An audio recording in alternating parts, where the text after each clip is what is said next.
Hey guys, it's Tyler, and today we are packing some orders that we got over the weekend. I hope you enjoy.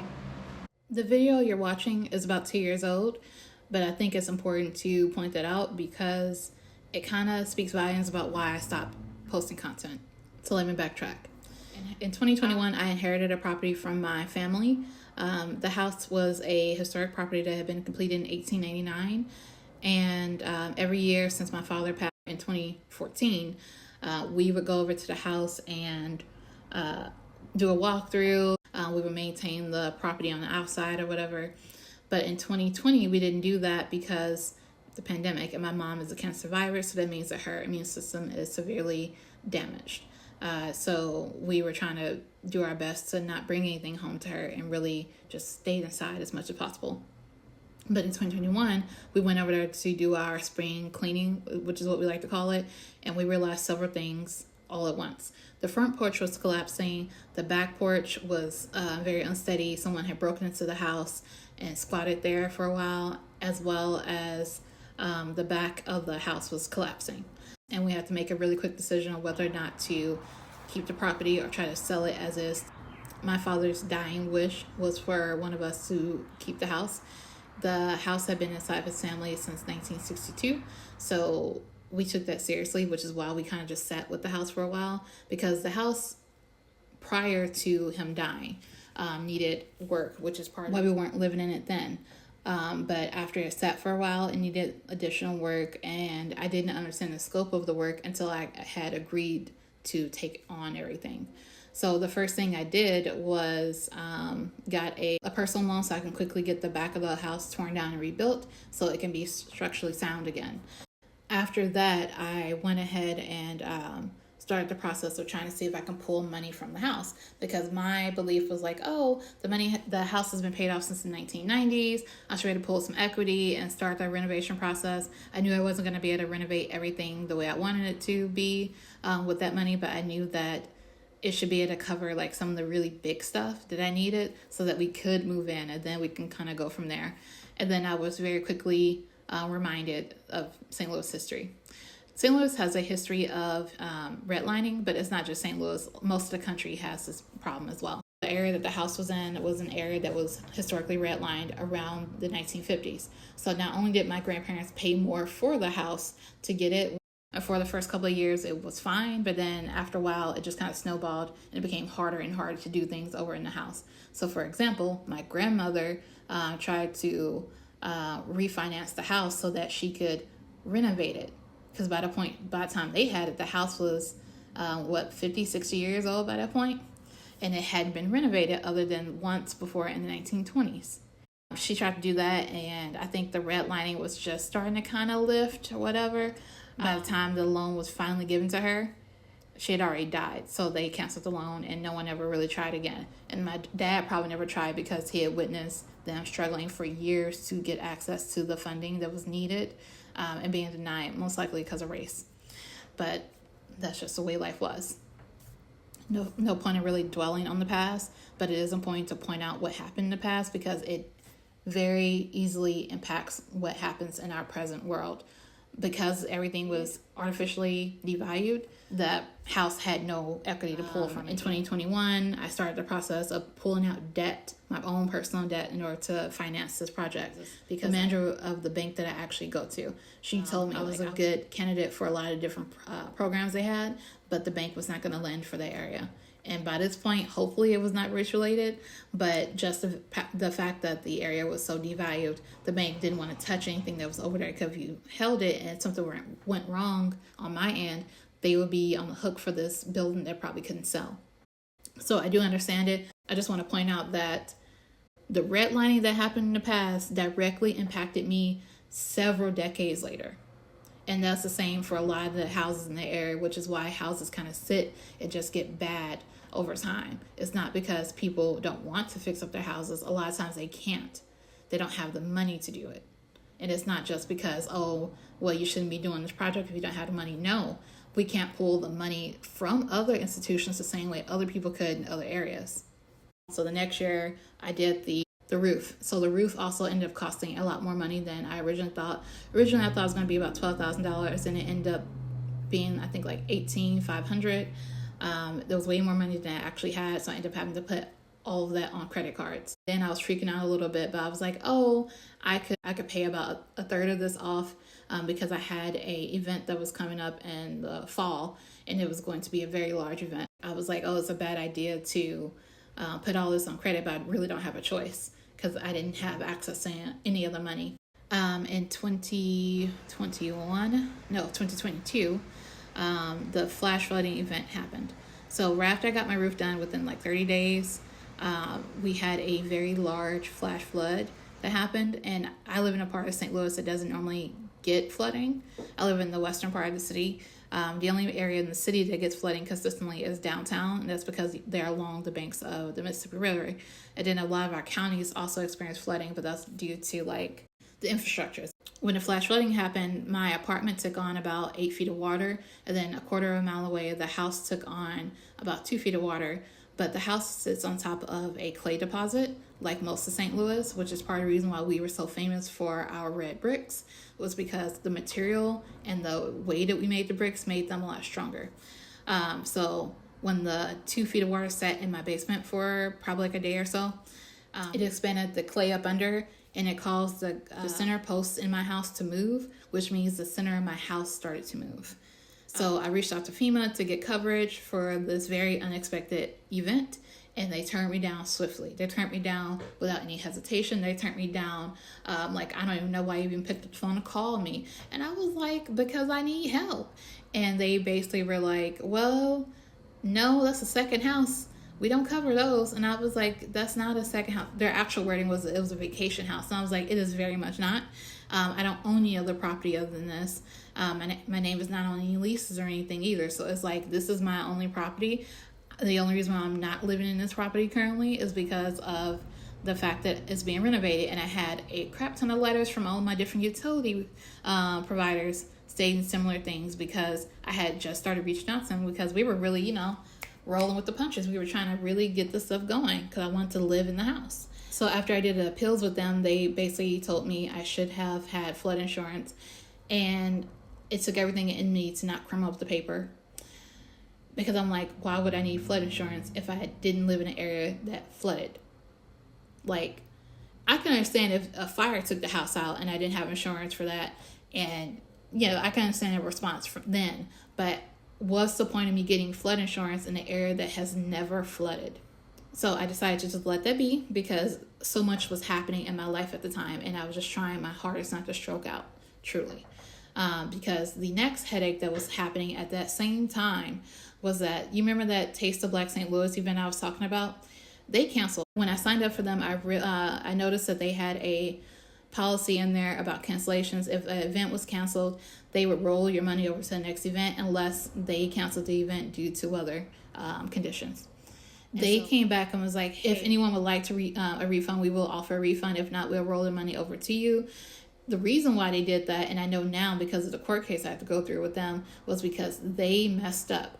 They did not put in their permits in time for St. Louis City, and so they were not able to put the event where they wanted to put it, on top of things like porta potties costing way more than they did the previous year. So they just financially could not afford to do it, and they also didn't have the space they wanted. So that's why they canceled. And that's why they probably originally felt like they wanted to give people money back, because they knew they had messed up. I think so many of us wanted our money back because we had just experienced the flooding, that they couldn't pay for all that money all at once. And so instead of being grown-ups and talking to us and trying to figure out ways to pay everyone back, they just flat out ghosted a lot of us. They ghosted me. I don't speak for myself enough. They ghosted me. I ended up having to take them to court, and I won my court case. But during that process, the judge had made an order where the vendors that handled our money, so like the banks, had to be the ones that refunded us, because the Taste of Black St. Louis's business bank account had been frozen due to so many people doing chargebacks. But you know what? People wouldn't have did chargebacks if they had not just ghosted them. So my personal bank gave me back my money as soon as I showed them the court order.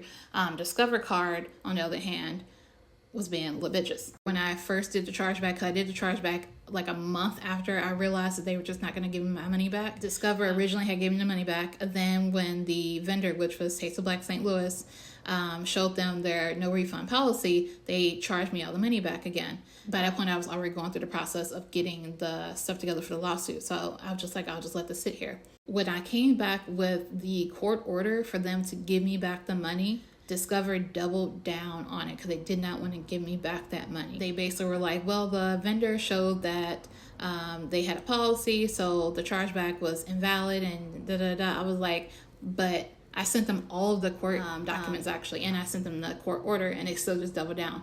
I filed a complaint with Better Business Bureau with them, but during the time I could not keep up with the time frame that the Better Business Bureau complaint required. Mainly, I was losing a lot of family members at the time. I had 2 aunts and 2 uncles die in the span of a year. And so it was just a lot going on, and I just couldn't keep up. And so I was just like, I'm just going to take the L on this. So I got half my money back. But the cost of living was rising. This is the era of inflation. Because inflation was spiking, the interest rates were going up on everything. At first I was like, I could still make extra money and pay it off. And I made $10,000 from my business, and it went nowhere. And it made me realize, had I not made the extra money, I probably would have ran into financial problems even before then. By the end of 2023, I was very much like, okay, I have to get another job. So it took me about 4 months to find a new job. And during that process, I did get a $10,000 raise, but it just still wasn't enough. I tried to consolidate my debt, and that's when I found out that you can hit a debt ceiling where you have too much debt to even consolidate based off your income. My bank was still trying to work with me, and one of the bankers basically was like, you have to get some of this debt paid off and then you can get the consolidation loan. But once you do that, it'll be a lot easier for you to move around. And it's true, because I make a decent amount of money now. I just have high debt, like high interest debt. I pay $1,600 a month just on debt alone. For the next couple of months, I'm going to be working very hard in order to pay down as much as possible so that I can then go on to get the consolidation loan. I also had considered bankruptcy for a little bit of time because I felt like I was just drowning. And it's weird because even though with the new income, I wasn't overdrafting and stuff anymore, I felt like I cannot believe my life is just like this. Like I can't afford anything. But then I found out something surprising. The house has equity in it. So in the span of the 2 years it took me to go from the very beginning part of the renovation to where I am now, the house has acquired enough equity in it for me to actually pull money out of it and get the very basic stuff I need done. I need a full rewire of the house. I need a full replumb of the house because both the outside and the inside lines have been compromised. And then I also need to put an HVAC system into the house because it's never had one, and it's hot as hell in St. Louis. And once those things are done, I can move into the house and then we can go from there.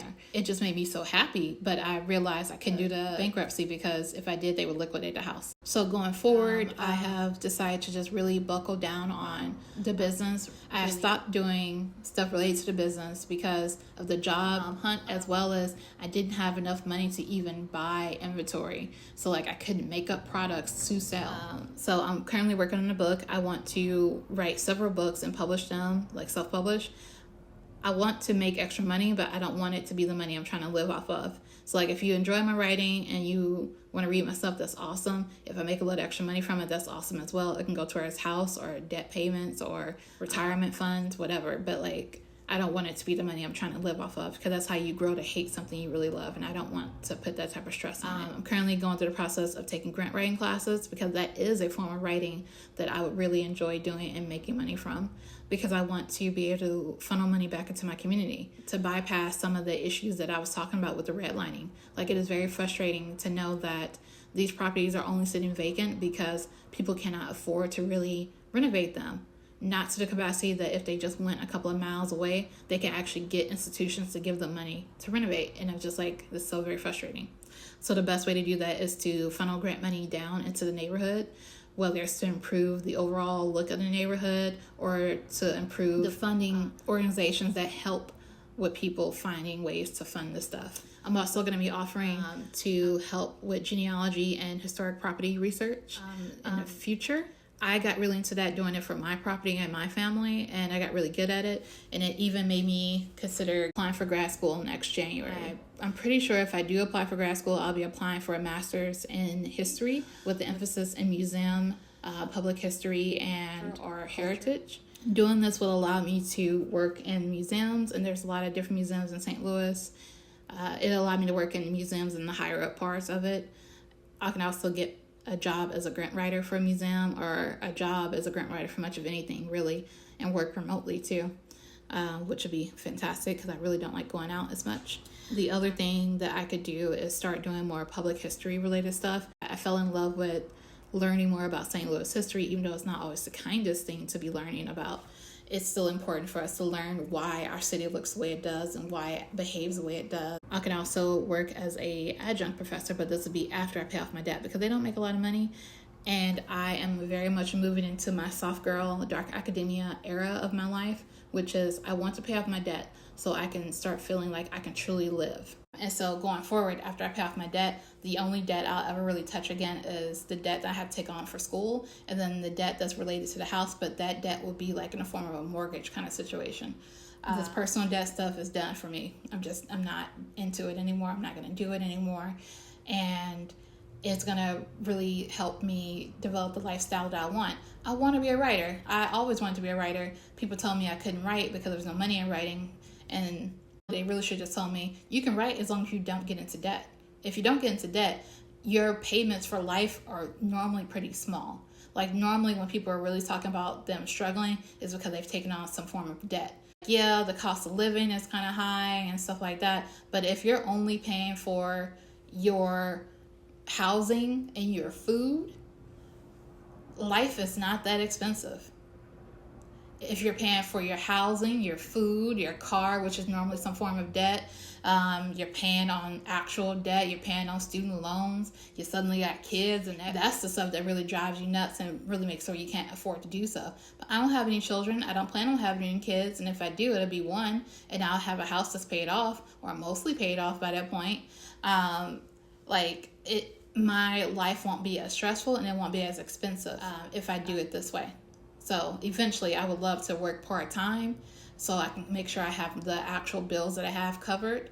And then everything else that I do with my time is bringing in money, but is for fun. And that's the type of life I want to live. I also want to retire my mom. I want her to come and sit herself down because she's starting to get old. And I'm looking at her and I know she's a cancer survivor and her body is doing things as she's getting older. And I just want her to sit down and I want her to enjoy the life that she has left. Because none of us should be working till we die. None of us should. That's not a life that any of us should be having.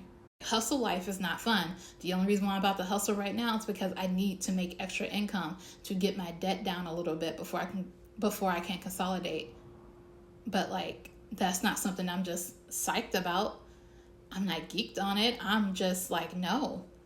This is going to be a horrible experience for the next couple of months, but it's something I'm going to do because I do understand that this is a debt that I caused on my own. It may have been brought on by dumb institutionalized crap that's happening, but this is still something I did do. So I'm going to pay my debt. But after this, I'm going to be living the soft girl life, truly. So I hope that you stick around for the next couple of months as we are going through the process of creating new content. And I hope you enjoyed it. Goodbye.